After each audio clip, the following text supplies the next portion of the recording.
Welcome. This is Real Talk History as a Weapon for Black Liberation, and I'm your host, Dr. Sundiata Tachajua. Today's guest is Dr. Scott Kurgashige. Dr. Kurgashige holds a BA in History with minors in African American Studies and Economics. He holds two master's degrees, one in History and another in Asian American Studies, and he holds a PhD, the last three degrees from the University of California at Los Angeles. Kurgashige is the author of 5 books: The Shifting Grounds of Race, Black Japanese Americans in the Making of Multi-Ethnic Los Angeles, which was published by Princeton Press in 2008. This book won the Beveridge Award, the Premier Award from the American Historical Association, and it won the History Book Award from the Association of Asian American Studies. He also co-authored with Grace Lee Boggs, The Next American Revolution, Sustainable Activism in the 21st Century, and that came out in 2011. He is also co-author and co-editor of The 50-Year Rebellion, How the U.S. Political Crisis Began in Detroit. And his latest work, which came out quite recently, is entitled American Peril, The Violent History of Anti-Asian Racism. Scott describes himself as a public scholar, and we'll ask him to unpack that in a moment. But he is president of the James and Grace Lee Boggs Foundation. My brother, welcome. Welcome. Thank you. Thank you so much. It's an honor to be here. Oh, it's an honor to have you. Scott, this is your second time. You know, I look back and you were one of my earliest guests, you and Augustus Spiritu, and we were talking ironically about the explosion in Asian American hate and violence during the COVID crises. So it's somewhat ironic that in the 5 years, well, I guess it's not, man. We got a fascist in office. So, you know, the kind of steel that I do, that everything is meant to be somewhat relaxed. We're brother and sister or comrade, and we want it to be conversational. And you know me, so you know I push back, interrupt, try and get clarification. But what I'm looking for is a lively conversation. Now, I'll also begin with some biographical questions. And since it's been 5 years, we can go back over your biography. So, what I'm trying to get at is what psychologists call critical incidents, those moments, those incidents, those events that make you make leaps in your political consciousness, those things that radicalize you. And so I want to start with that social historical background. So you're born and raised in LA. So can you just tell me about your social historical experiences? What I'm looking for is how growing up in LA during the time period that you reached maturity, your formative years, your family's class background laid the groundwork, right, for the processes that you would undergo to radicalize yourself. We're talking about potentially seminal events that kind of shook your world. We're talking about readings, and we're talking about your own activism. So the question really is, I want you to explain what motivated you, in Grace Lee Boggs's word, to become an, quote, active participant in the humanity stretching movements rather than an observer. Thank you. You know, I grew up in the 1970s in Los Angeles, so in the aftermath of the civil rights movement. And in many ways, I'm a product of racial integration. I'm Japanese American on both sides of my family. My mom, in particular, was, forced into a concentration camp for 4 years of her life. She actually just went to the pilgrimage in Minidoka, Idaho, one of the 10 main concentration camps. Had never gone back before 1944. We just went back last week. I had gone once, but she had never gone back in whatever that is, 80 something years, 82 years.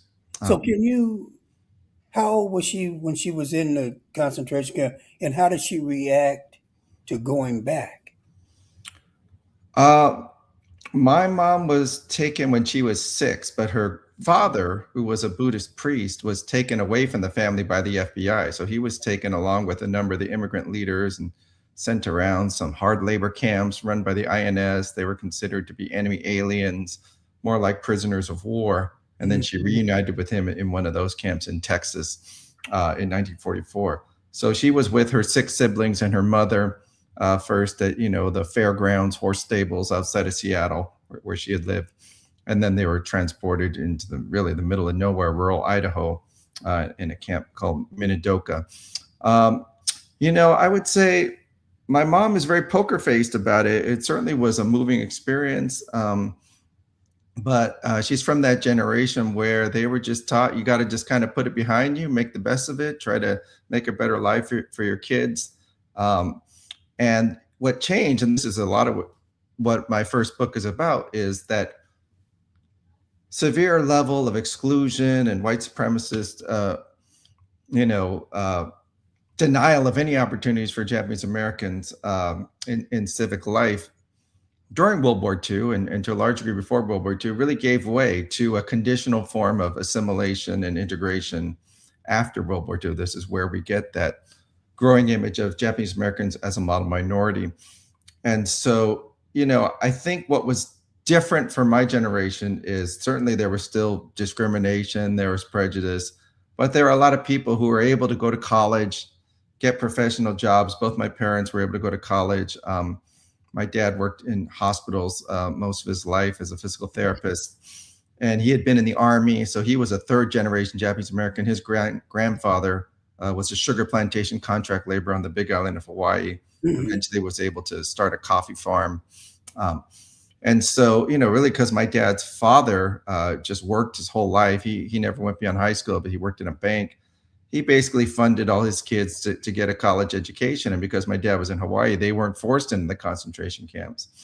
And he was able to go into ROTC, become an officer, got out of the Army. Again, there were New Deal era benefits where my parents could buy a house, get a job, and of course still face forms of prejudice and discrimination, but not in the same way that their parents and grandparents' generation had. And so they could make a lot for us kids. And so I grew up in a relatively integrated part of Southern California. I grew up around a lot of Asian American kids, a lot of Black students, Latino students. When you say Asian American kids, are you talking Japanese as well as? Yeah, there were a significant number of Chinese Americans, some Korean Americans, and then after the Vietnam War, we had a large in-migration of Southeast Asians as well. So, I grew up in a very diverse place, but, I still sense that the world was largely white because most of the teachers, the cops, the politicians, almost everyone, except for those areas that have been marked under, the prior Voting Rights Act era as African-American opportunity districts, the politicians were mostly white, though again, Los Angeles, as I write about in my book, had a Black mayor, Tom Bradley, for the first time. So, I was used to diversity. And because everyone was kind of used to being around each other, my peer group didn't spend a lot of time talking about race and racism. And so I grew up in, I would say, kind of a somewhat colorblind era of discourse, even though, again, there was all types of racist attacks and things going on. I didn't really start to grapple with the realities of racism and white supremacy as historic and systemic phenomenon until I went to college. And I went to the East Coast thinking that, that's where the country was born and that's where the birthplace. I was really part of it. So I was just a big sports fan, and all the games tended to mostly start on, Eastern time. So I just figured I had to go somewhere to the East Coast. Again, no politically informed decision making Well, I do have to whatsoever. say this. did you come correct with your basketball support? You were a Knicks fan, right?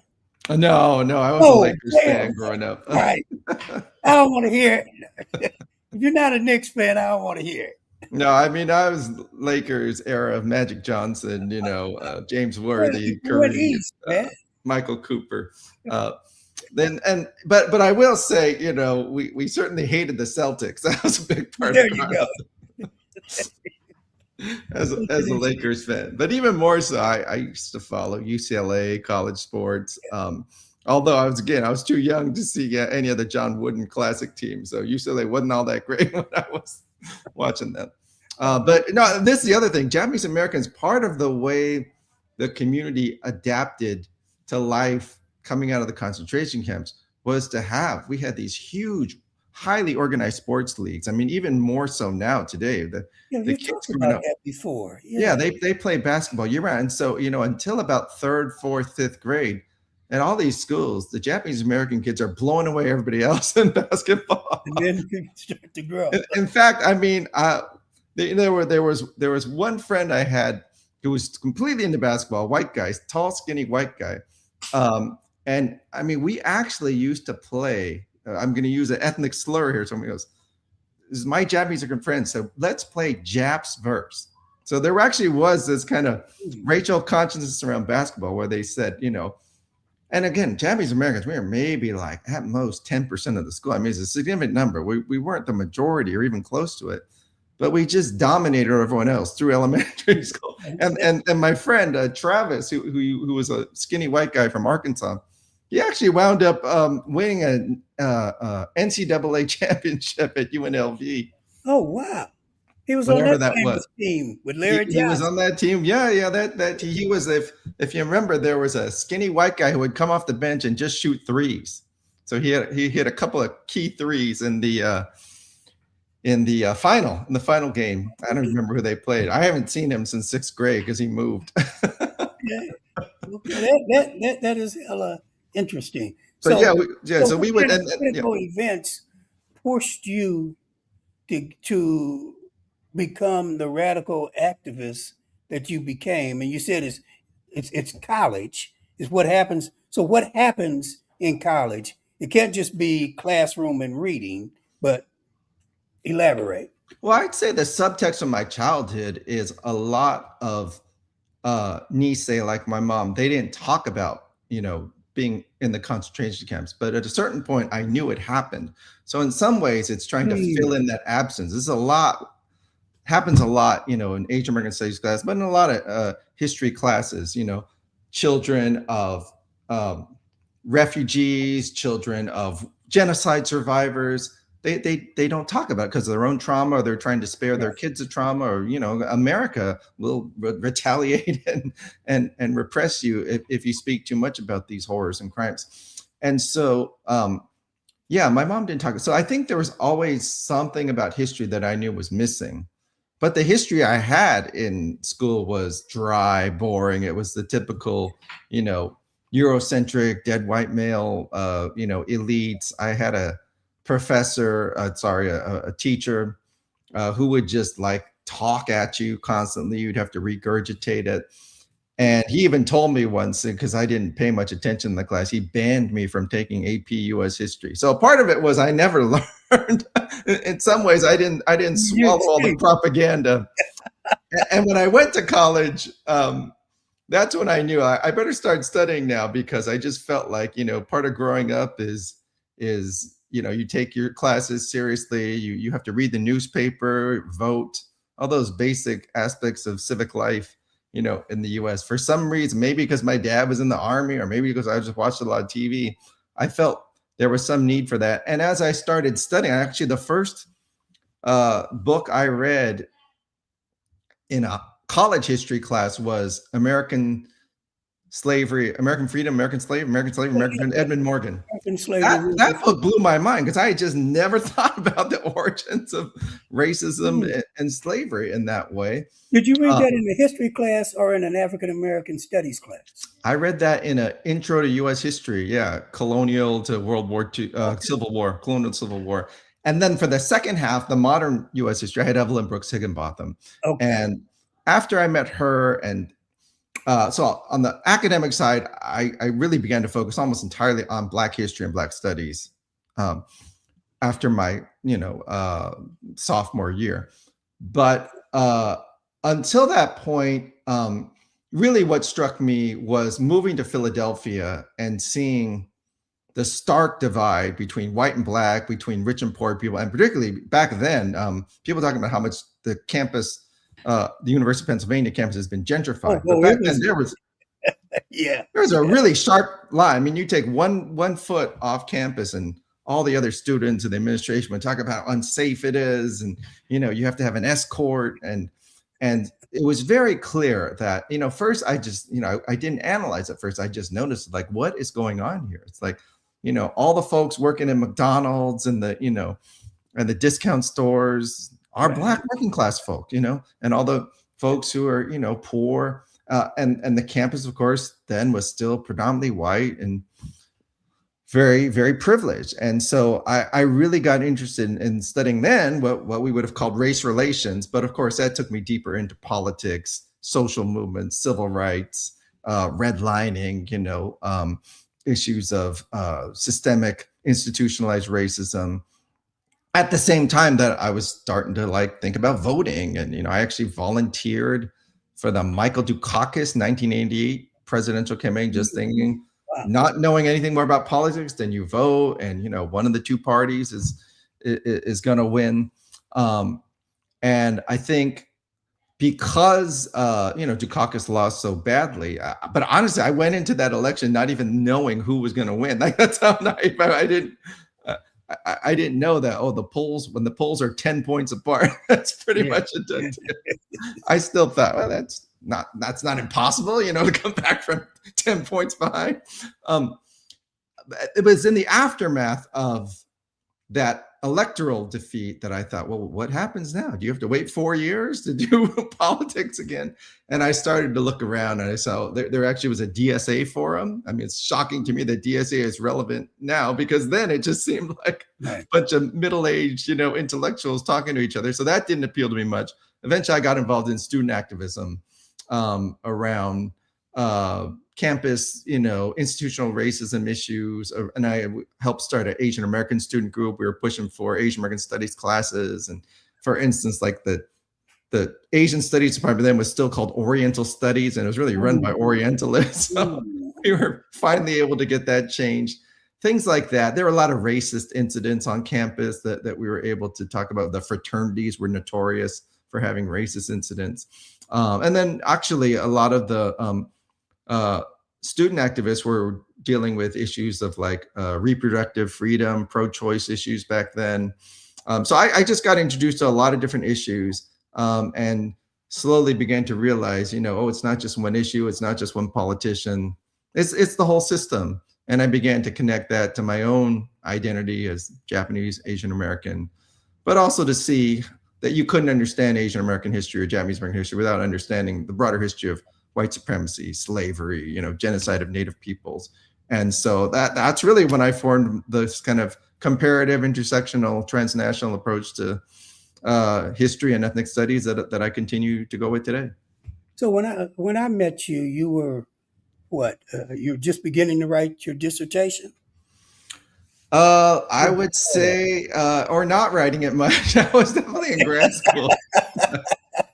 I mean, I went back to Los Angeles for grad school, not because I really wanted to pursue grad school, but because I felt like I wanted to connect my work in reading, understanding of Black studies to Asian American studies, comparative ethnic studies. UCLA was the only graduate program in Asian American studies in the whole country at that time, and happened to be, where I grew up. But then, the LA rebellion hit, and this whole question of Black Asian conflict, Black Korean tensions was a problem that you couldn't ignore. And so I realized you can't just have an ideological vision of multiracial solidarity. You got to grapple with the realities. And so that actually led me to go deeper into these histories of Black, Asian, multiracial tensions. But of course, it's never about just looking at racial identity. It's about grounding it, as you know, within capitalism, imperialism, and these broader processes. What I'm trying to get at is that you made a substantive leap Because by the time I meet you, 98, 99 maybe. Oh, it was earlier. No, it must have Was it been earlier? 96-ish. 96-ish? Okay. 95, maybe. Okay, We're okay. old now. I can't remember. Yeah, yeah, well, me too. But by that time, you had already developed a very clear sense of radical politics. Oh yeah. Yeah, By the time I was in, long before I was done with college, I decided the whole system needed to change. I didn't have a very developed sense of, you know, capitalism or socialism uh, or of politics in general. But I had already decided that the whole system needed to go, and I was going to gravitate towards whatever political philosophy would get us there the fastest. So okay, okay. I certainly was reading things related to Marxism, socialism, radicalism, and I would say the things that I identified, the people and the movements I identified with more probably in college um, were the U.S. based radical movement. So of course, I mean, there was a huge revival and interest in Malcolm X Oh, around the absolutely. 25th anniversary of Yeah, his killing. I met Yuri Kochiyama right around that time, who of course was Japanese American, very close to Malcolm X. The movie came out. That was, of course, very popularized view. A lot of people were critical of the movie. But and then the music of that era, right? If you think about Public Enemy and Boogie Down Productions, yeah, this was kind of the soundtrack to my college student activism. And so, it was a mix of Black nationalism and revolutionary nationalism and some, Marxism by way of the Black Panthers and other things that we were reading. And it was really only when I went back to LA that I was sort of looking more for, okay, what was the history of the Asian American movement? Where were these Asian American radicals, socialists, Marxist Leninist groups? And so I spent a lot of the time, probably between college and when I met you, really trying to understand that specific history of Asian American revolutionary socialists. And I think I'm writing about this now, but that was really a transitional moment. So in yeah. some ways, I kind of I felt like always I, felt I that. fell between the cracks of movement generations. So I see some glimpses in terms of what you did with that first book, Shifting Grounds of Race, Black and Japanese Americans in the Making of a Multi-Ethnic Los Angeles. And, the kind of question I have is grounded in C.L.R. James' notion of leaps, in Notes on Dialectics, he talks about those moments when you make conceptual leaps in consciousness. And I was wondering, in an era in which the main argument was was about disputes between African Americans and various Asian nationalities.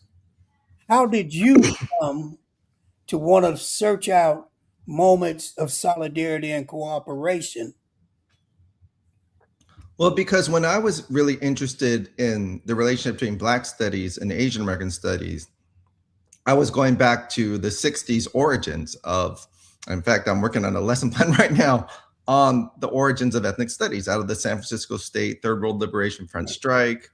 And really seeing, I think this was really important to me because I was politicized in a context, Philadelphia, that was so divided between Black and white that initially I was just like, well, which side do you pick?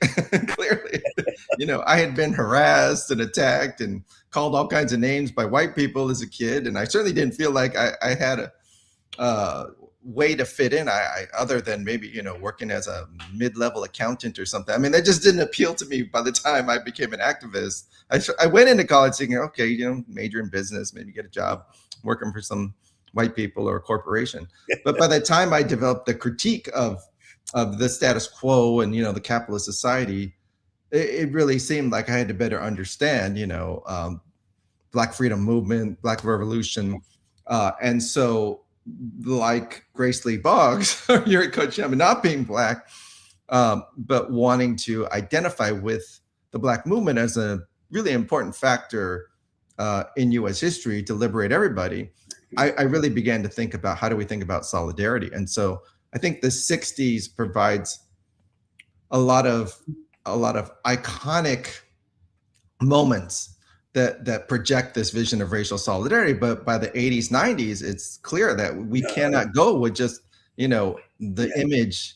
Of course, the 80s was dominated by a lot of nationalism, and a lot of the nationalism is a product of integration, creating opportunities for professionals of color and politicians and so many folks who are using representation in a very symbolic way to advance their economic or political interests rather than the broader grassroots struggles that define those movements in the 60s. Well, yeah, I mean, I think that the '60s, one could say that much of the nationalism was radical, was revolutionary nationalism, but certainly in the '90s, this was bourgeois cultural nationalism at its apex. So now, I think I was aware at the time, but as you say, the aging process, somehow I forgot that Jung Hee is the person that put Grace Lee Boggs on your radar. And I want to talk about that relationship because she had a very profound impact on you. And I'm trying to sketch out. I was always intrigued by the attraction because I knew it was something more than simple identity politics. That's not your thing, right? But so I was reading The Next American Revolution and my signed copy, I want to say. And I'm in chapter 2, right? Revolution as a New Beginning. And she talks about what attracted her to what was then the Johnsonites. But when she joins, it becomes the famous Johnson Forrest tendency of CLR James, Raya Dunskaya, and Grace Lee Boggs. And we get those very important works, right? State Capitalism, Notes on the whole, that great work. So she seemed to have been attracted by the humanistic approach that James and Dunskaya was outlining. And I think after the split, Dunskaya would come to call her group Marxist humanism, right? Was it the humanistic elements of Grace's interpretation of Marxism that attracted you, or what attracted you to Grace? I would say that actually came later. I mean, I think Grace was a philosopher at heart. She had studied Hegel, she had studied continental philosophy. And so she already had that grounding when she met CLR James. Right. I didn't have that grounding in philosophy. Mine was really much more out of activism, protest, movement building type activity. And so I was originally drawn, and as you noted, our mutual friend Chung-Hee Choi played a role in this. I was really just drawn to the fact that she represented this connection as a Chinese American, Asian American woman to the Black movement. I knew that she had been also part of Marxist organizing and theorizing, so that was part of the appeal. But honestly, the humanism, it actually came later because when I first met her, I was still very much, influenced by this kind of Marxist Leninist trajectory, legacy of these Asian American movement groups. Many of them who formed, as you know, like one group, for instance, politics. Then, one group, for instance, this Asian American group, the EWARQ merged with a Chicano group, August 29th, and then merged with Caracas group. So it was that image of creating multiracial, or what they called at that time multinational solidarity, that most appealed to me. And it was really only as I began to grapple with the facts that movement had largely run its course. There's still groups today that are Marxist group, but in terms of a generational force, it was a big generational force in the 60s and 70s. It was a big generational force in the 30s and 40s with the first CP USA. Not a big generational force, in the 90s by the time I'm trying to do this work. And so ultimately, I sort of went into reading James and Gracie books, looking for validation for that 60s model. But actually, their way of thinking about dialectics, they talked about, hey, the Black Power movement ran its course, the Marxist-Leninist movement ran its course. We need to think about revolution. We're not giving up on revolution. We're not embracing capitalism. We're still looking for something to take the place of capitalism. But that's where they began to think about humanism in ways, what they call dialectical humanism, in ways that go beyond an orthodox reading of materialism or an orthodox reading of nationalism. And yeah, I mean, that, like I said, that came largely, again, after I met Grace. It wasn't what drew me to her. So, at what point did you read Evolution and Revolution, which was that the last major work that she and James did before he died? No, that came out in the early 70s. That's right. It did come out in the early 70s. It's funny. I was just rereading that because a lot of young people today are really interested in Grace's writing about the importance of a vanguard party. There's a pamphlet called Organizing Means Commitment, also known as Commitment is Key. And at that moment, she and Jimmy, and she said Jimmy was always much more of a vanguard party person than her. They were, I mean, she even says things like, and you've heard this phrase, I know, as Lenin says, better fewer, but better. I used to say that. And she says, participatory democracy is what these young, bourgeois white people are saying. But what we need is discipline, party discipline. And so if you think about it in terms of their dialectical development in history, they broke with C.L.R. James in the early 60s. C.L.R. James was much more of a proponent of spontaneity. And so they always had this proponent of, every cook can govern Leninism and not just put the emphasis on, party hierarchy. Right. But with the rise of the Black Power movement, they really saw a need for more discipline and structure because they really believed, as many people believed, I'm sure you probably did at some point, that the revolution was just around the corner. Right. But if you think about James's two works that come out during the 60s and early 70s, it's vanguard party stuff. Yeah. In fact, to me, it was shocking when Revolution and Evolution came out because it looked like a real leap away from where they had been. Yeah, I mean, it's almost like they're shifting in the middle of that book. Yeah.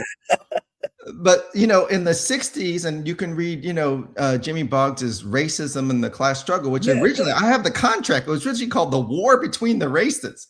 It's very much written in a revolutionary nationalist context. And there's this pamphlet I'm reading that they came out with also called The Awesome Responsibilities of Revolutionary Leadership. And they had a pamphlet that was something toward a revolutionary party or something like that. Manifesto for a Black Revolutionary Party. Manifesto for a Black Revolutionary Party. So, like a lot of folks, they are responding to the conditions of the moment. So in the late 60s, and mid to late 60s, they really believe the movements are on fire, the system is on its last legs, and what is needed, as in whatever it was, as Lenin said in 1917 or so on, it's the last ingredient is that disciplined, formation of folks into a party. And so that's where they're really focused. 65, 66, 67. Of course, 67, Detroit explodes. Right. The rebellion. And then initially their point is, as everyone, in the radical movement is saying, it's not a riot, it's a rebellion. But they're saying you need to go from rebellion to revolution. Right. First, it's all in terms of, not all, but mostly framed in terms of, vanguard party, structure, discipline, democratic centralism. Interesting today, though. So there are young people today that think we're in that same moment now. The movements are somewhat, struggling in certain places, but people are pissed off. Trump is a fascist. So what we need is a vanguard party.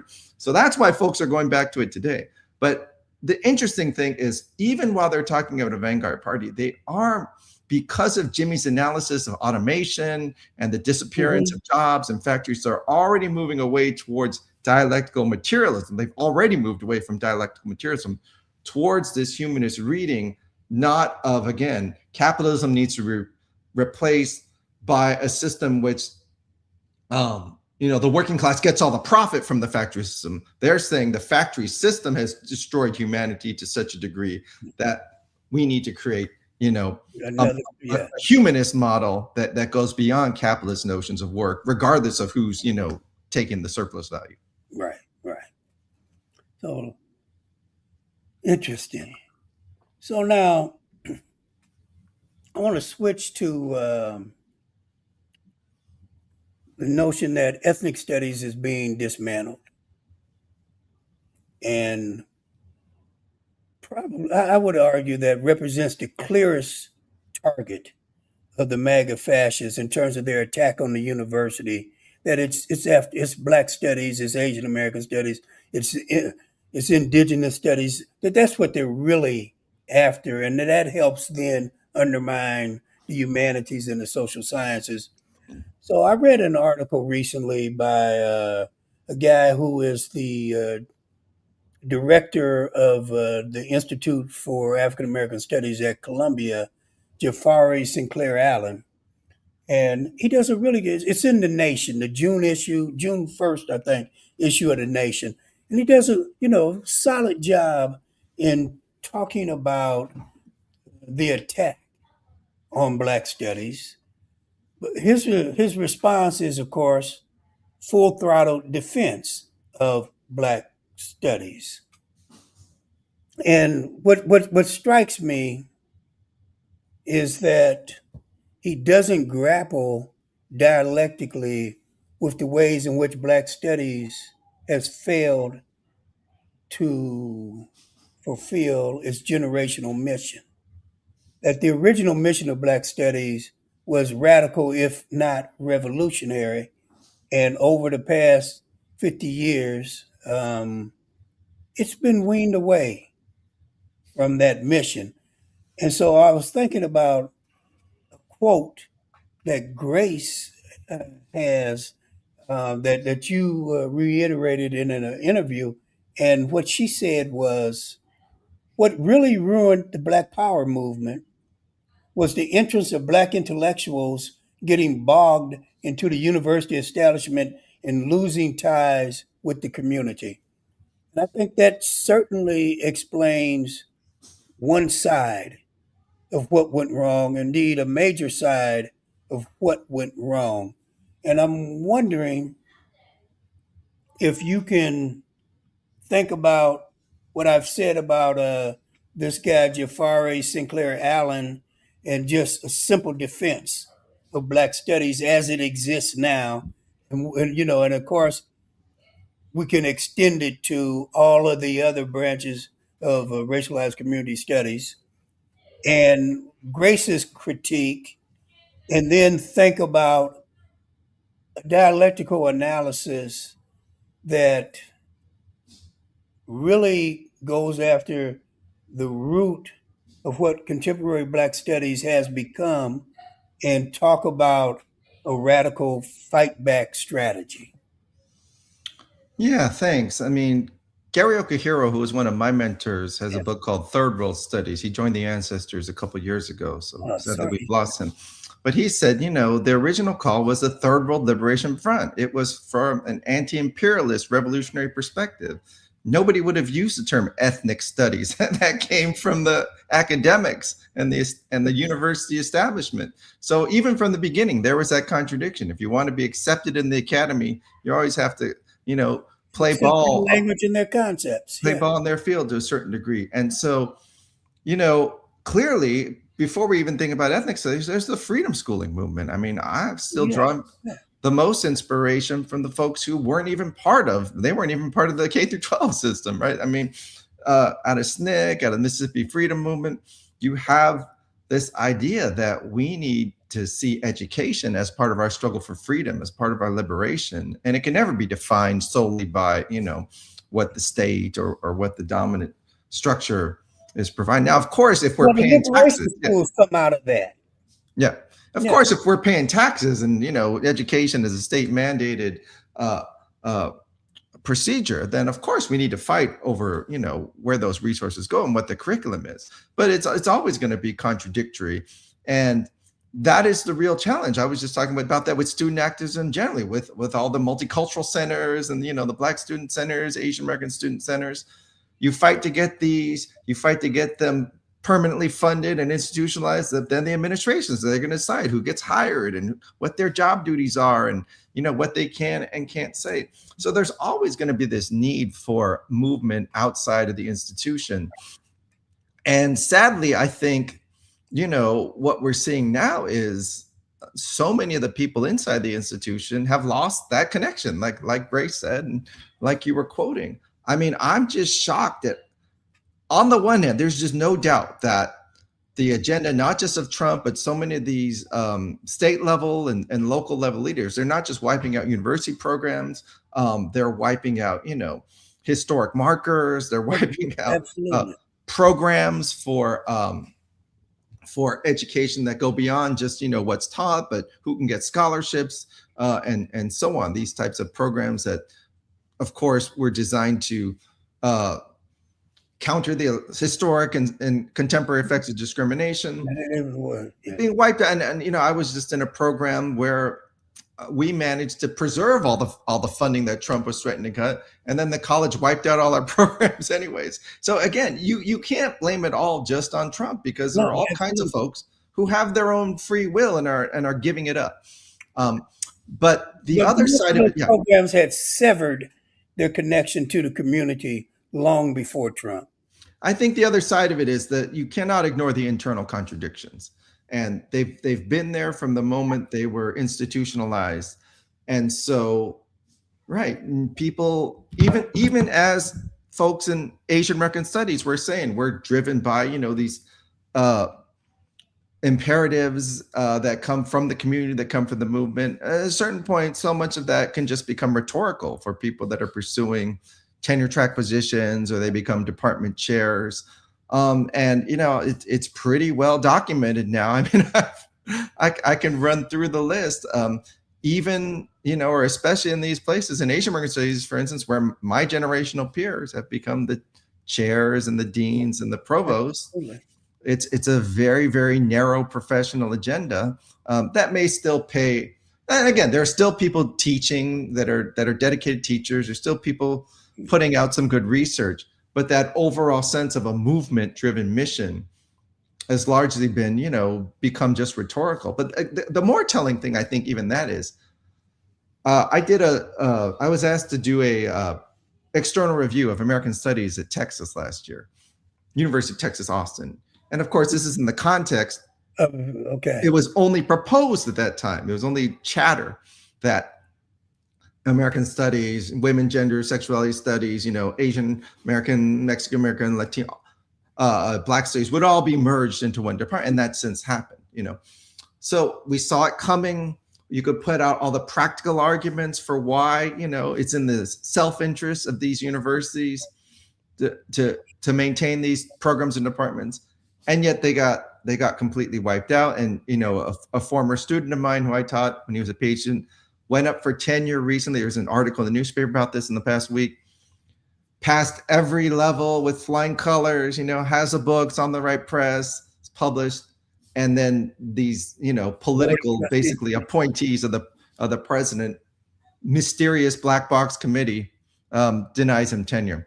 So it's clear, very clear that they're just wiping out these fields, or at least gutting them, similar to what they've done with the Voting Rights Act at the Supreme Court level. It may exist on paper, but they're gutting it. And yet there's not a nation. I mean, I would think that happening at UT Austin alone 20 years ago should have triggered a nationwide outrage movement, petition, boycott from the whole, critical studies communities. And yet, although there are people at these specific institutions speaking out, there's no kind of national formation of any kind. And yet people have so much more leverage and institutional resources than they've ever had before. Yeah, no, it's horrific. I want to raise this question. I'm still going through your book, but I've read a substantive part of it, American Pearl. And first, can you just elaborate on the work that the title does? What work does it do in regard to challenging capitalist racist terrorism? You got a double meaning here.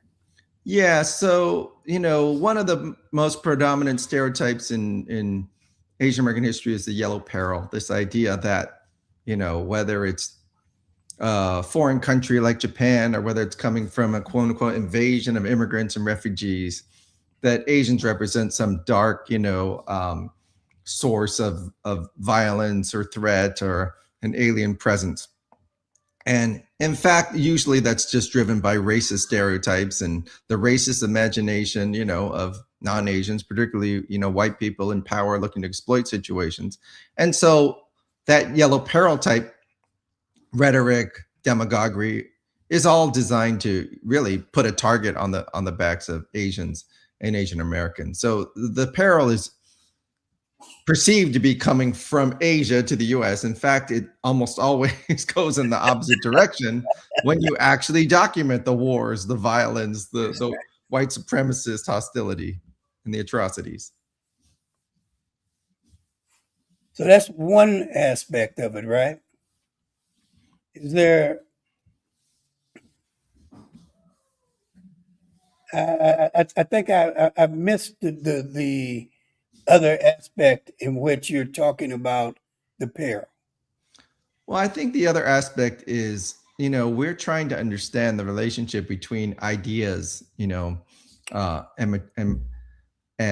material reality. And so, uh, ideas can have an impact, and ideas can both be shaped by material effects as well. And so I think that's just a basic thing we're trying to do. We're not vulgar materialists, but also not starry-eyed idealists. We're trying to understand the connection between theory, practice, between ideas, and the material movement of history. And so that's what I'm trying to do. I'm trying to connect these racist ideologies with the real, Material condition. impact. Yeah, body counts, massacres, war crimes, and sadly there's a lot. And the other side of it that's a real underlying current in the book is the US is so deeply invested in erasing this history. Of course, it didn't start with Trump, taking down these monuments and things. Oh, It goes way, way, way back in time. And so what's indispensable is as the US becomes an empire, it needs to set up bases, go to war, intervene in Asia, declare communism as a threat and as a pretext for the US to set up bases and start wars in Asia. But at the same time, this myth of American exceptionalism requires erasing all that history, because how can you at the same time be, acknowledging murdering in offensive manner millions of people and yet saying that you're doing this all in the name of uplifting humanity and spreading freedom and democracy? So there's this incessant need to invade and to project power and to command resources to grow the US empire into the superpower it becomes. And at the same time, there's this incessant need to erase it all and to deny it all and to gaslight anybody who tries to bring it up. And I think there's this other piece that has become more prominent in the last 20 years, and that, of course, erase the history of oppression and struggle, but at the same time, they are trying to regenerate the history of white supremacy. This neo-Confederacy stuff. Yeah, the eugenics is coming back. I mean, Eugenics is back. Yeah, biological. I mean, Trump is on record saying that he believes in biological race. That was the basis of one of his attacks on the Smithsonian, is that it didn't take up biological race. yeah, I mean, that's what Gramsci calls common sense, right? I mean, when the majority believes it, it's common sense to them, and they believed it for a long time because it sustained their sense of power and privilege. And even though they've never fully lost by any stretch of the imagination that power and privilege, even putting a dent in that power and privilege or taking a chunk away from them has made them feel like the equivalent of the South losing the Confederacy the Civil War. And so they've been on this lost cause fight during this period of multiculturalism, which, as you know, we talked the multiculturalism era. It was itself co-opted, compromised, incomplete Absolutely. move towards equality. It's these things are latent, and so someone just wrote, uh, Dub King Reggie just wrote in the chat, eugenics never left, but it was indeed sublimated. And what happened, is that this moment, the things that's happening in terms of financialized global capital, Trump's fascist initiatives, it rolled the rock back and allowed the stuff to come out faster than it had been in a long time. Um, and that brings me to this question of, I doubt that many of the people who are listening and who will listen to the broadcast know much about the Asian American social historical experience. And I want you to try and talk about, can you provide a kind of synopsis of key incidents in the imposition of domination and key moments of resistance? Um, and then talk about how you introduced the idea of anti-Asian violence as a unifying concept because it, pardon the pun, connects the dots from the dot busters in some way.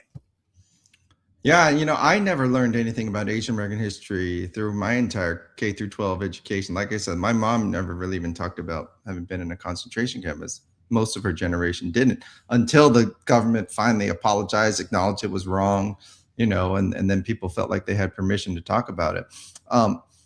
And even in college, I didn't take a single Asian American studies class when I was in college. In fact, the dean told me when I went to try to get, some seed funding for like one adjunct to teach an Asian American studies class, he literally said it's not significant enough a topic to devote Really? one class to. Yeah, he's like, go talk to this professor who teaches a class on immigration. Maybe she can do a week on This is Asia. the University of Pennsylvania. This was, the dean of the college told me this, probably my junior year in college, 1990 or something like that.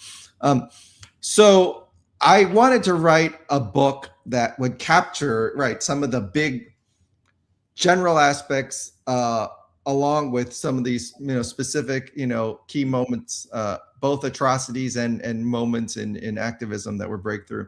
But I also wanted to write it in the spirit of Howard Zinn, a people's history. So it's not loaded with academic jargon. I had some great editors that helped me, because even when you think you're not writing for an academic audience, a lot of that is still stuck in you.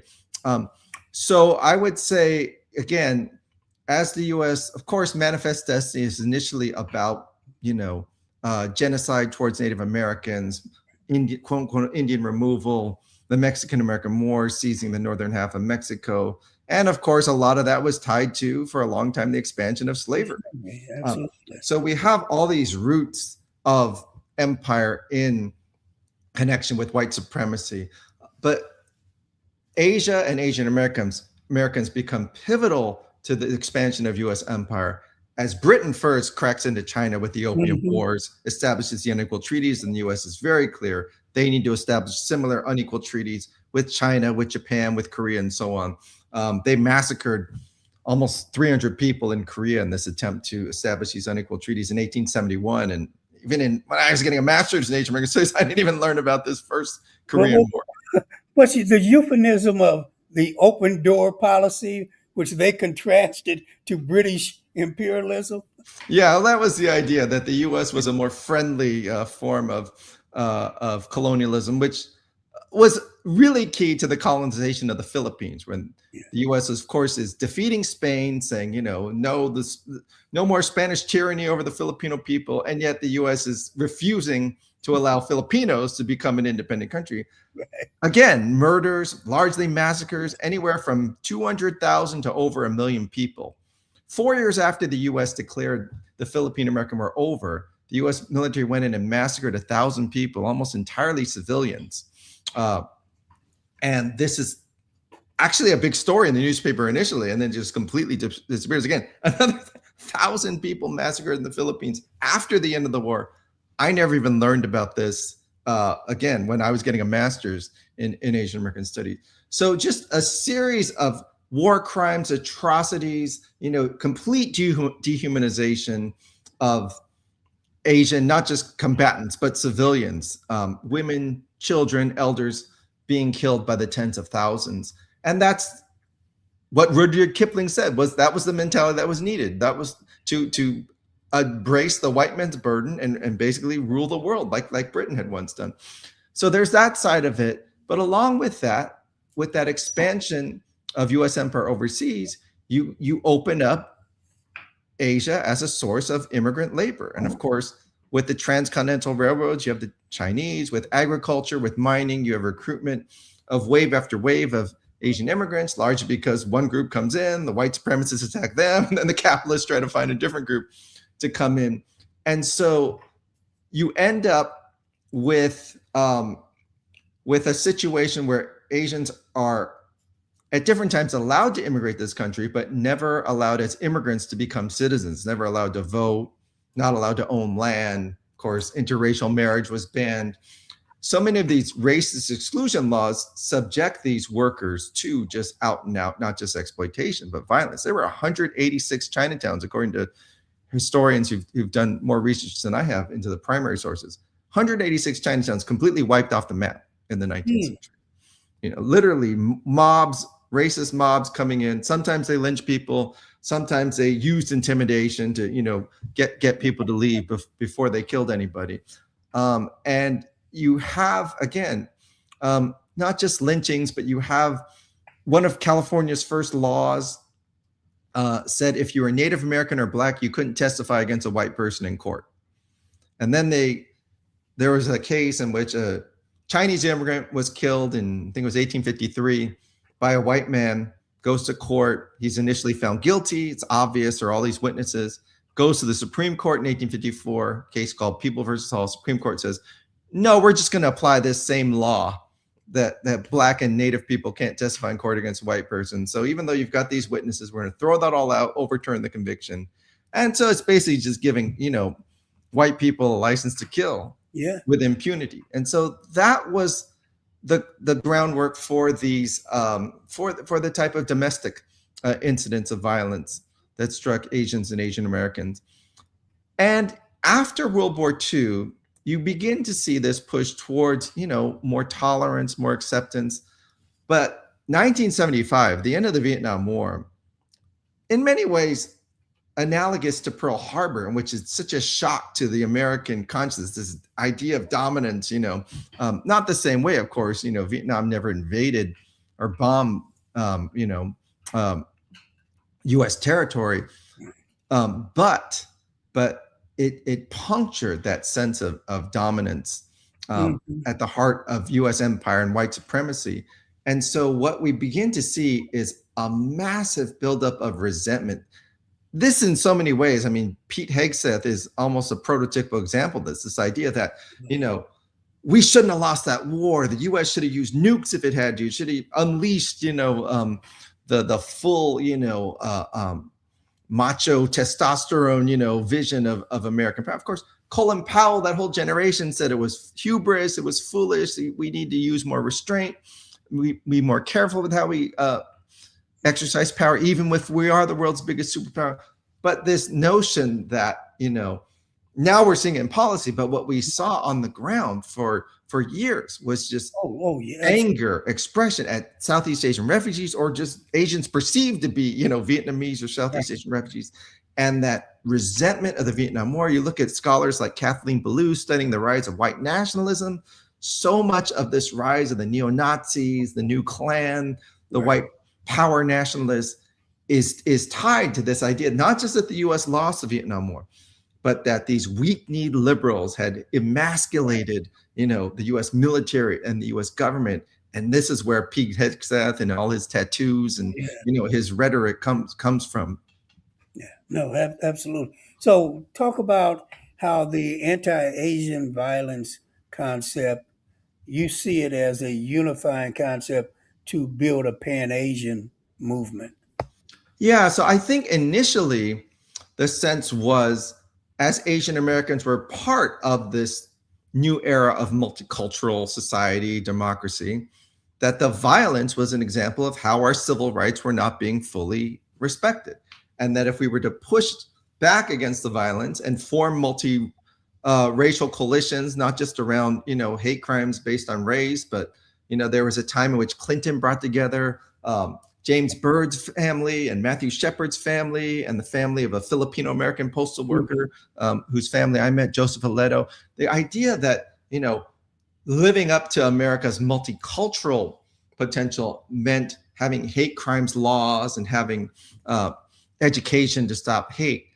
What I'm saying now in retrospect is we need to see that as part of a bigger moment that James and Grace Lee Boggs called the counter-revolution. Basically, what we're seeing, this white supremacist reaction to an era of, again, we've never even had full civil rights and racial equality, but even the idea that it would become central to our idea of law and nation, has become, has created this tremendous counter-revolutionary force. And I think the violence is the grassroots response to that. So of course we have the state violence in all types of forms of police brutality, from police brutality to out and out war and imperialism. But it grows, I think, as a grassroots force, as people are looking for ways to express this mutual intersectional sense of being under fire, again, losing the war in Vietnam, seeing the rise of women in the workplace, gender neutral bathrooms, trans folks, other types of equality seeming to be an attack on that image of the white male dominant breadwinner. And of course, so much of this is rooted in capitalism and neoliberalism, and that's the real struggle, right? How do we focus it on the systemic roots, capitalism, neoliberalism, colonialism, imperialism, and not get caught up in these so-called culture wars? But that's the challenge of our time. One of the things that I find interesting is that in most colonial societies, the colonizers, the settlers, allowed the colonial authorities, the colonial police, to do their work. They knew that if you take an indigenous person or you take an African American in the U.S. to court, they're going to get the full punishment of the law. Right? Well, let me pull the U.S. out of that, but they kind of knew. So there's only two places that you get something that we could call lynching. That's, of course, the U.S. and Ecuador. They lynch indigenous people and they lynch the surviving Afro Ecuadorian population. And that's that private violence. And it seems to me that in just looking at the data from the 2010s on, as the movement against police brutality ramped up and you saw the police cut back in terms of the number of black folks they were killing, you saw a simultaneous rise in private assaults and murders of black people. And it's that point where the white working class has lost faith in the state to beat down, as your turn, to minoritized populations, that they begin to take it into their own hands. What Hegseth and Trump are now saying, that we're bringing the state back in and we're going to let the state do their job, and we're going to show you that they will do it as close to an extreme violent way as possible, like the young man in Madison. Why you have to shoot him 3 times? Right? Why you have to pull out a gun? You had him handcuffed. That kind of thing, I think, is what you're getting at. That this private violence surges in different eras.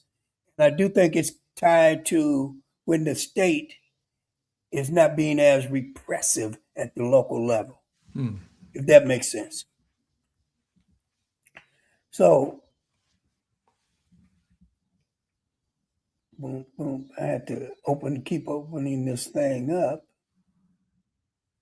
So I was thinking about the anti-Asian violence thing as a unifying concept from the standpoint of building unity across Asian communities. Because you focus a lot on Vincent Chin, and you talk about how it became this power. Let me quote you. It is impossible to overstate what a powerful catalyst Chin's legacy has been for Asian American consciousness raising and advocacy. End quote. And you take that Vincent Chin murder and the response to it as a thread that goes from your introduction to your epilogue. So it's clearly a center organizing story narrative for the book. And I what I was reading from it is that it's the Vincent Chin murder, not the first time, but the time that is most significant in galvanizing Asian populations across nationalities. That it wasn't seen as an attack on a Chinese; it was seen as an attack on an Asian person. Yeah, It, I would say, the Asian American movement arises, as you know, in the late 60s in alignment with yellow power, in alignment with black power, red power, brown power. For my generation coming of age, say going to college in the 80s, um, it is much more in this era of when the Vincent Chin movement is tied to a new wave of activism. So it's very powerful. And this is like, honestly, a lot of my activism was motivated by seeing that film, Hugo Vincent Chin, as a college student. One, it's just so egregious. I was literally just on Woodward Avenue in Detroit giving people a tour of where Vincent Chin was killed last week.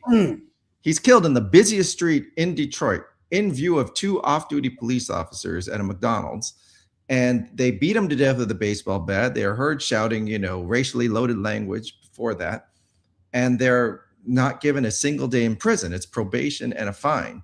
So it's the brutal murder on top of how the justice system is so incredibly biased towards seeing these men as, white men as upstanding citizens who don't belong in jail. I think the reason it's so powerful, though, also is because there's this notion that nobody is safe. It doesn't matter how hard you work to get a job, go to college, whether you're Chinese, Japanese, Vietnamese, the racist assailants, the racist systems of justice can do you in, right? And so that's why the middle minority myth. you get it blows up the minority myth, and you have this nationwide protest, and again, this very powerfully captured on film. So I'm talking about how that was very powerful for my generation. People get involved in other forms of organizing. You mentioned the dot busters, and South Asians are attacked in New Jersey and New York. There are other incidents like this, particularly, again, the most common pattern is Vietnamese and Southeast Asians being attacked. And the other side of it, though, is that it's not always random. If you're working class, it's not that, you just bumped into the wrong people at the wrong place. If you're working class, you're much likely to be targeted by state violence. You're much more likely to end up, a victim of violent crime. You're much likely to face racism in a violent form rather than microaggressions. And so the other side of it, and there was another case in Detroit that happened when I was living there. An 18-year-old Hmong American refugee was gunned down by the police in his own bedroom. And they went into the house without a search warrant, without permission of the family, according to them. Of course, they disputed that. And they all got off with basically qualified immunity. And so I'm also trying to say they're as powerful as this framing is of the story of Vincent Chin. We also have to expand that analysis, connect Vincent Chin's story to the history of white supremacist violence in Detroit against Black people. We have to connect it to what's happening to working class Asian Americans, what's happening when, in this case, people are saying, well, the police should have done more, the prosecutor should have done more, the judges should have done more. But again, that can lead us to calling for mandatory minimum sentences rather than recognizing that state violence and and the carceral state are a big part of the problem when we understand white supremacist oppression in this country. So it's centering the Vincent Chin story because it was so powerful for so many of us, but it also can be its own form of a trap if we don't make these broader systemic connections. So let's flesh that out. You use this concept called the hate crime framework, which is punish, punish, punish, right? And as you say, it does feed into the Biden Clinton 1994 Crimes Act, which calls for minimum, maximum sentences, I don't know. It takes something like there were maybe like four crimes that you could be executed for, and it turns it into like 52 things that the state can kill you for. I mean, tremendous expansion of state power in that regard. So, explain the ways in which the trap of the hate crimes framework undermines the type of society that we want to build. I would say, if we want to end the violence, we want to try to stop it before it happens. And we want our communities to be healthy, to be rooted in solidarity, cooperation, and have their own sense of conflict resolution so people don't have to call the police in the first place. Restorative justice. My brother Ron Scott, who was a co-founder of the Black Panther Party chapter in Detroit, later co-founder of the Detroit Coalition Against Police Brutality, he's now an ancestor. He would always say, what we need to do is create peace zones first. If we create peace zones for life, people learn how to resolve conflict with nonviolent measures, learn not to call the police if they have sources to provide for their own, economic sustenance. Then we won't see people, resorting to these, either fighting each other or having to call the cops. So I really try to foreground those groups. I got to work very closely with a group in Philadelphia called Asian Americans United. There's another group in New York City that started largely because of anti-Asian violence. They were originally called the Committee Against Anti-Asian Violence, now called CAV, Organizing Asian Communities in New York.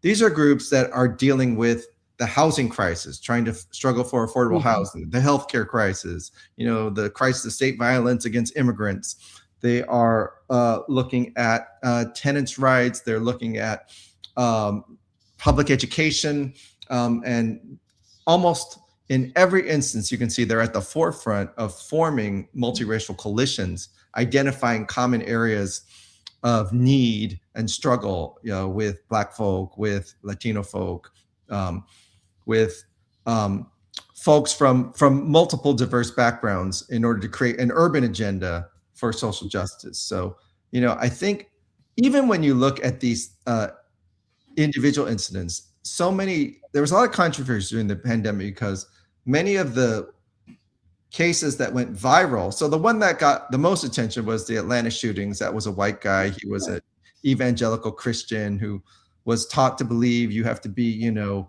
have to have a pure culture and you can only have sex, within marriage, and you have to marry another good white Christian. And so he couldn't live up to that. He went to these Asian massage parlors and then he ended up killing the women in the massage parlors because he hated himself.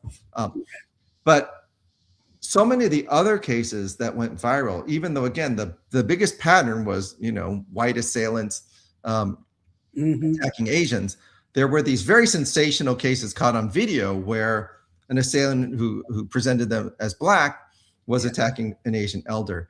And when you look at those cases, and again, they're all tragic, in almost every instance, this was someone who had been deeply distressed, was oftentimes unhoused. One man had even previously, I think, killed his own mother. They had been incarcerated in many cases. They were deeply involved with substance abuse and mental illness. And what that shows is there's not an organized group. There's not an organized or systemic grouping of people, in a conspiracy to attack these Asian individuals. What you see is the distress that comes from urban populations impacted by a range of systemic problems.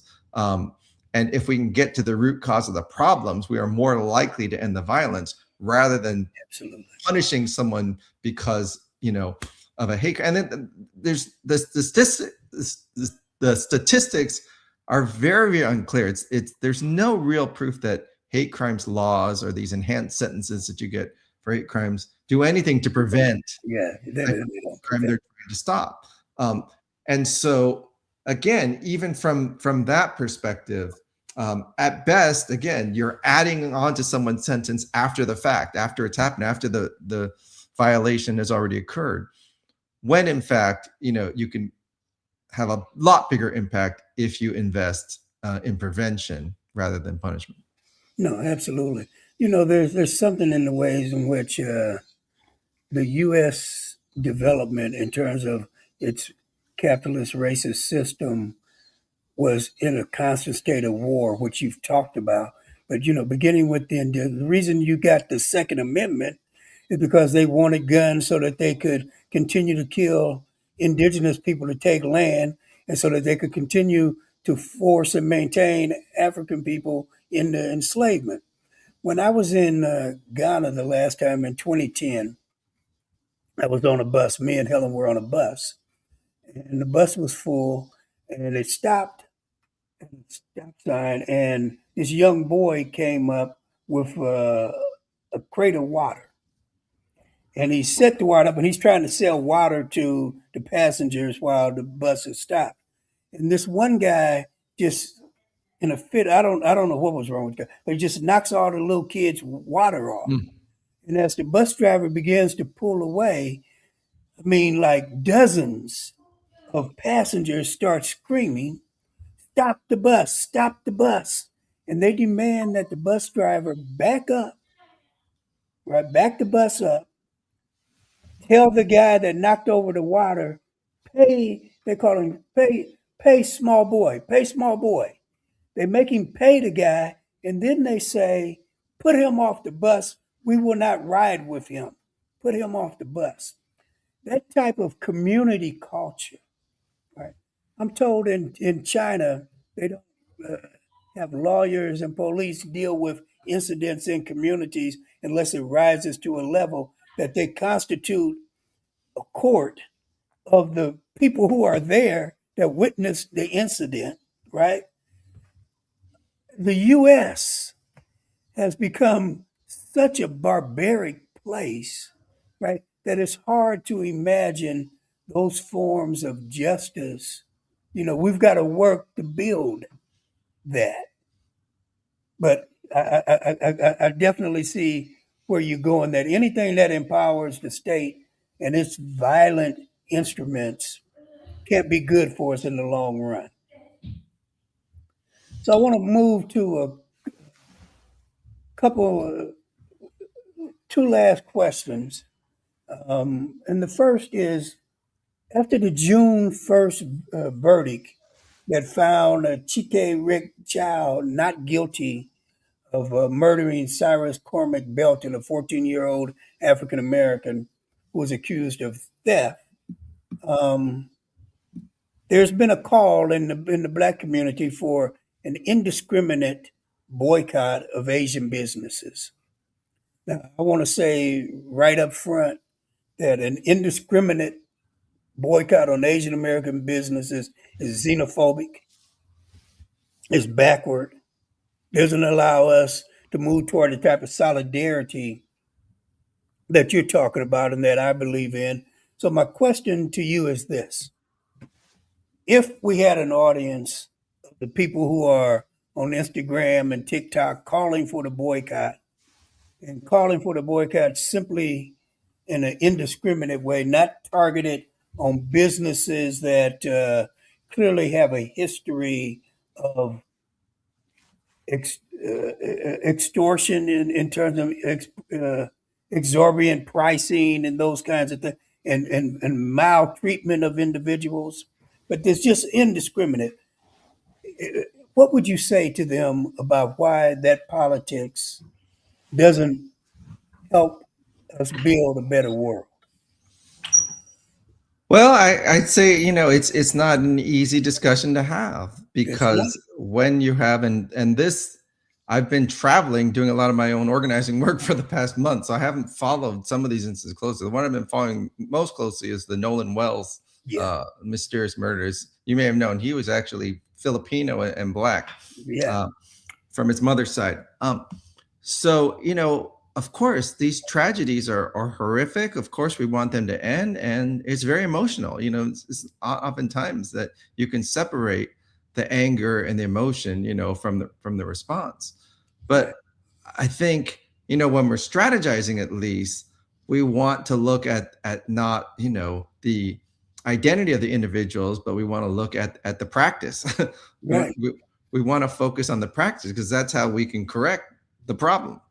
And certainly, there are ways in which we can establish principles for all businesses and how they practice and how they mhm, treat their customers. And we can, as you were saying before, I mean, when communities are healthy, they have these standards for how you treat each other and how you deal with people who are offenders, how you restore, as they say in the context of restorative justice, how we have procedures to restore the offender to the community so that they become a productive member, um, rather than someone who's causing problems. I try to say that ultimately these problems are rooted in bigger systems, and if we want to not just punish one individual but eliminate the root cause of the problem, then we have to look at the system. So that's what I try to do. That's what I think history helps us do, because sometimes you can't get you know all the perspectives in the heat of the moment, but when you have an archive, when you can look at something and you have the distance of decades, or years to look back, then we can try to make sense of it. But that's only one approach. I think ultimately one individual is not going to convince people. When you get solidarity, it's when you have movements of people coming together, and you have the force, the positive effects of movements coming together to people, not just, again, just say, I think the way you build solidarity is not by saying, oh, hey, you're one racial group, we're another ethnic group, let's have solidarity. It's when people are fighting over a school, or fighting to keep open recreation, community center, whatever it is, when people are struggling for something that's meaningful across these racial and ethnic boundaries, right. that's how the solidarity develops. And then people would say, hey, we're in this struggle together. I want to learn more about your food, your culture, your history, your struggles. No, I would agree, but I do think that in this moment, these incidences between us, we have to find a way to focus on not the quote unquote race, a concept I don't believe in, but not the nationality of the person, but their structural relationship.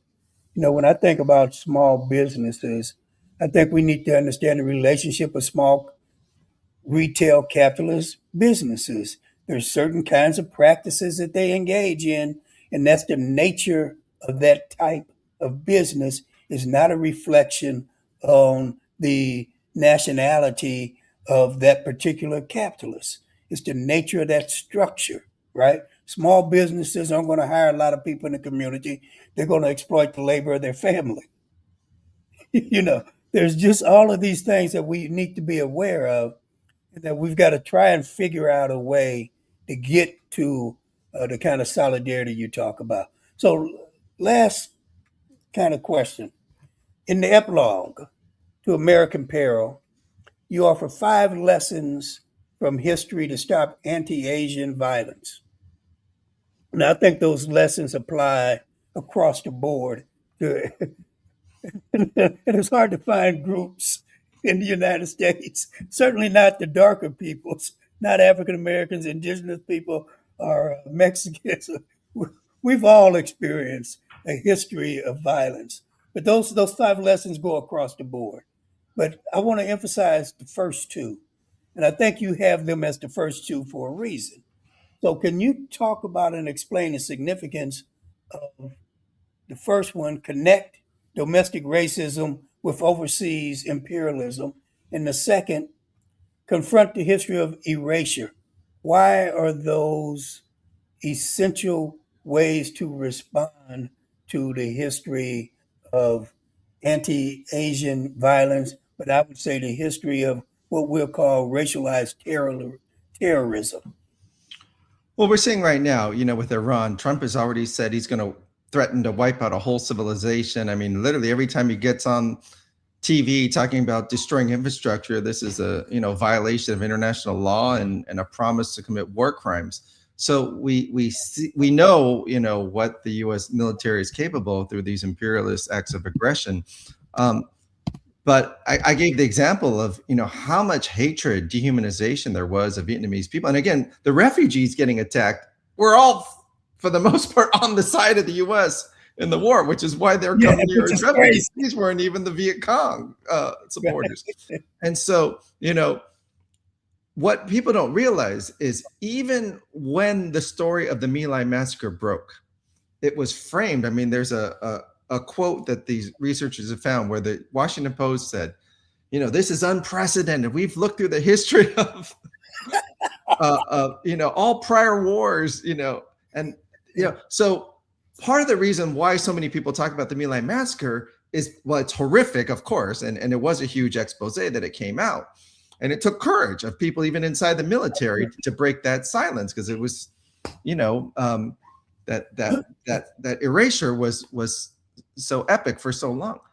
But at the cost of the public beginning to think this was an exception. It was so bad. That's why we talk about it. In fact, as this book by Nick Turse, Kill Anything That Moves, points out, there was a massacre of dozens of Vietnamese civilians in another village on the same day as My Lai. Right. And there were dozens throughout the war, and it was almost routine that civilians were getting maimed and killed and tortured.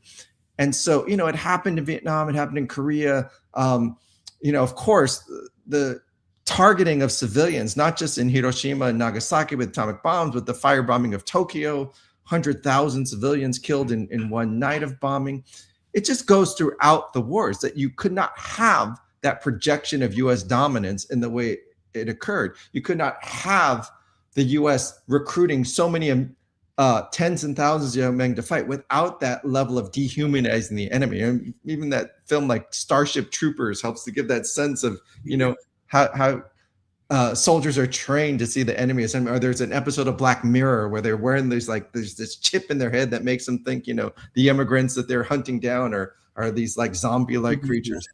So it's that mentality that's so deeply rooted that you can't understand why there's so much racism against Asian Americans in the US without saying that there's been these racist ideologies and vice versa. Part of the reason why it's so easy for the US public to accept that Asian people overseas are less than human is because that's how Asian people in the US were treated for so long. And the erasure, as I said, is a big part of that, because so much of the US, again, Trump is taking us back to that Andrew Jackson, overt white nationalism. But for so long, the idea that these were good wars, which is, why Biden even continued to fund Netanyahu's, genocide in Gaza for long. This innocent idea that the U.S. is always, at its core, seeking to spread democracy and freedom through foreign interventions. That goes hand in hand with the erasure of this history of atrocities. Yeah. Maybe for the younger generation, there's a breakthrough. Certainly for your generation with the Vietnam War, there was a big breakthrough and people began to break through the silence, around U.S. militarism. Very, very few, critical discussions, protests about the Korean War. Of course, explosion. Right. Whole U.S. society gets torn apart by the controversy of the Vietnam War. Now it's happening again, and it's happening at a moment where, in the 60s, liberal hegemony, U.S. liberal capitalist hegemony was at its peak. Now it's deep in crisis, and this system could lead to a much more progressive system, as we see, even in electoral politics, people proposing. But of course, there's this very, very strong, powerful counter-revolutionary movement to take us back towards something like fascism and Jim Crow. What really disturbs me is that much of the criticism about the invasion of Venezuela, the Iran war, is over strategy. That Trump had no strategy, as opposed to saying, this is a war crime. This is a crime against humanity. We oppose it. I don't give a damn about the strategy. It is wrong. We need to stop it. That's what you got out of Vietnam. Well, and Einstein said that, after he regretted the role he played in the development, of the atomic bomb. Yeah. But sadly, that's always been kind of like seen as the left wing or the pacifist view. And it's only now that really we're starting to, again, rebuild that critique of imperialism that comes out of the Vietnam War. But honestly, I'm worried, because I would have thought, given all the momentum, for the anti-war movement from Vietnam, that even just a discussion about invading Cuba, put all the other stuff going on aside, just the discussion about invading Cuba would have aroused a national anti-war movement.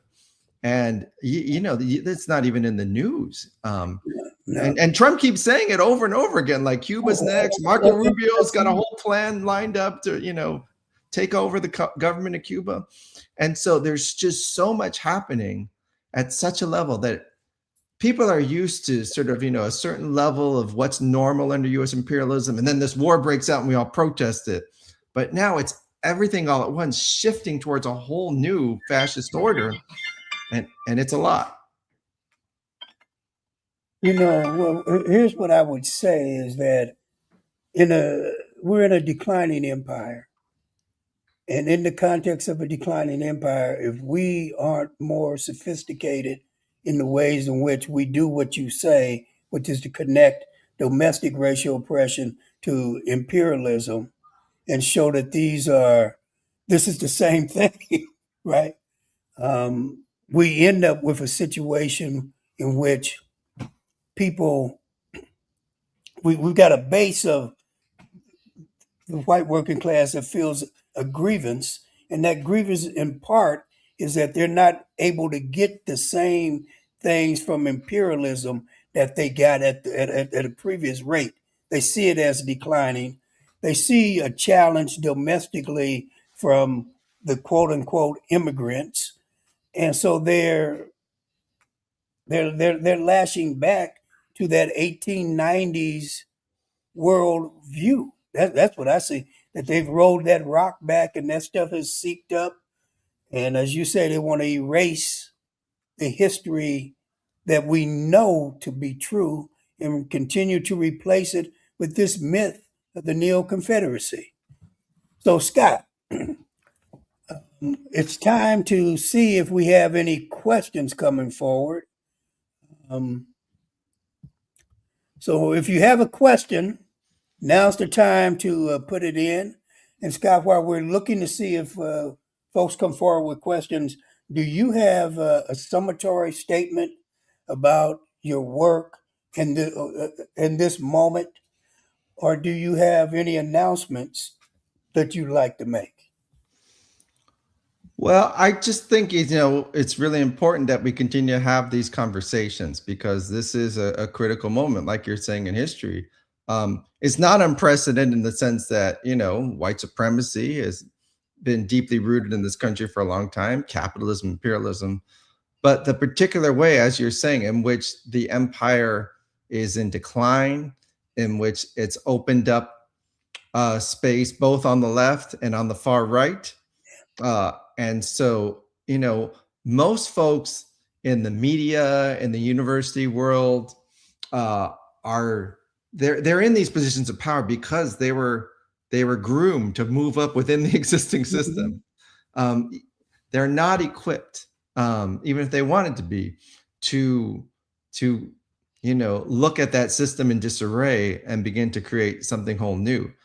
There are these IT fascists, who have money, who they've got, access to guns, they've got, the ability to mobilize thousands of people behind them. So they're a very dangerous force, and Absolutely. it's pretty clear. I mean, they, extreme is the wrong word, because they don't care about preserving the existing system. They are about Yeah, creating a that's right. whole different type of, techno feudal order. That's right. And that's going to mean that, the work we do has to be right. It has to not just be about creating multiracial solidarity. It's got to be creating a new type of international solidarity. Absolutely. And in a prior era, you had all these nations fighting for decolonization. You had the Bandung Conference. You had the non-aligned movement. We don't have things, like that in the same way today. And, to the degree that people are trying to create something new, it's still very, very much in a nascent form. And so, I'm going to keep trying to work with people where I can. Again, I'm trying to talk about the importance of James and Grace's Boggs legacy to thinking about revolution and doing this work. So I hope people will check out our website, boggsfoundation.org. We've got cultural projects, we've got educational projects, archival projects, and grassroots organizing projects. Well, let me have you say two things that I want you to pull out from the Boggs Center, and that is the community farms, urban farming, and the Freedom School. And if I remember correctly, you just finished a couple of sessions at the Freedom School at the Boggs Center, right? Yeah, so we're the James and Grace Lee Boggs Foundation, and Jimmy and Grace had started a program called Detroit Summer back in the 90s.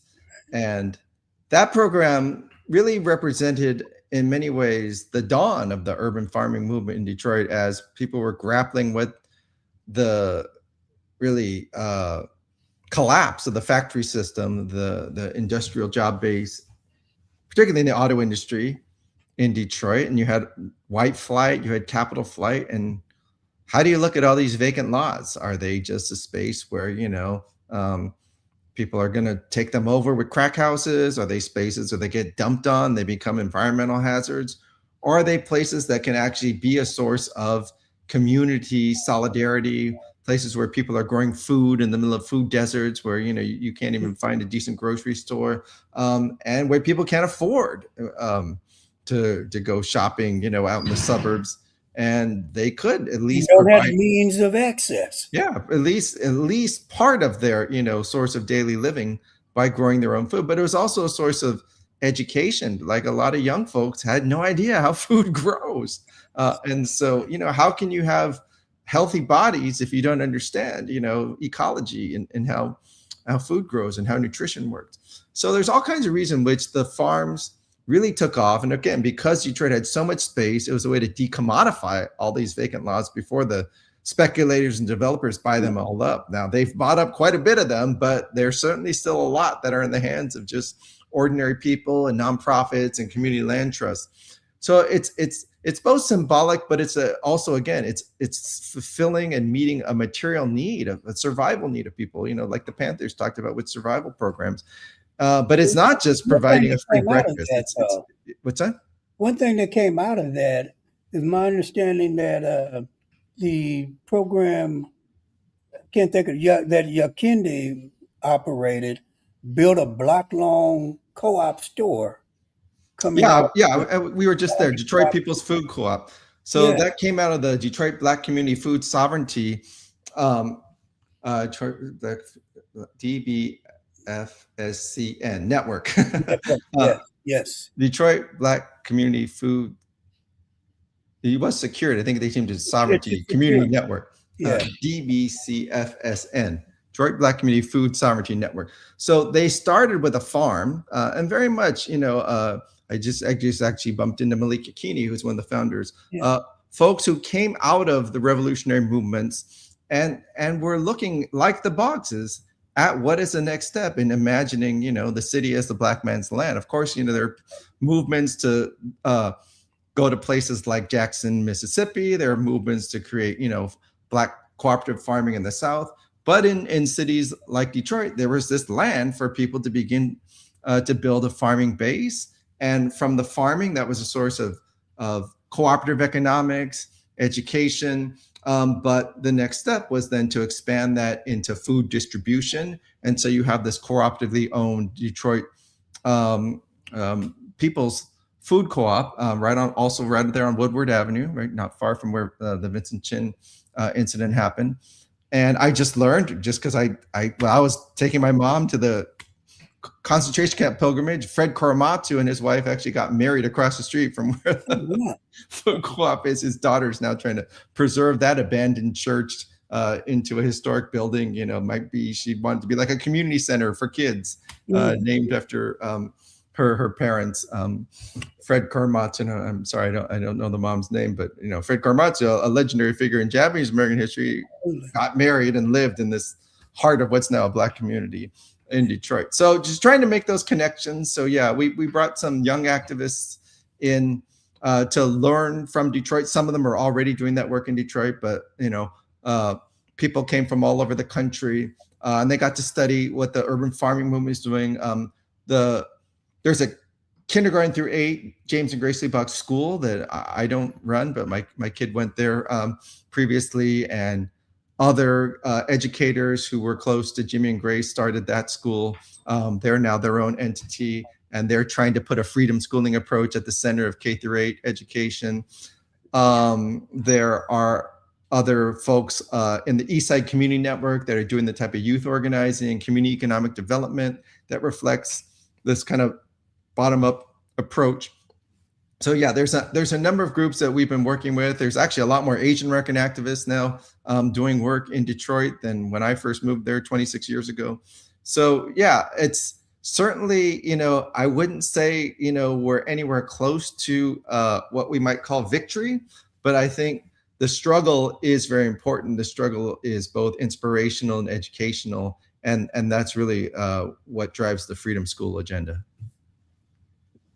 We say thank you. It's always a pleasure to talk to you. I think this has been a very, I'm going to use the phrase, endarkening conversation that we've learned a hell of a lot. And my producer is nudging me because we're well over our time. So Okay. I want to take myself out and play our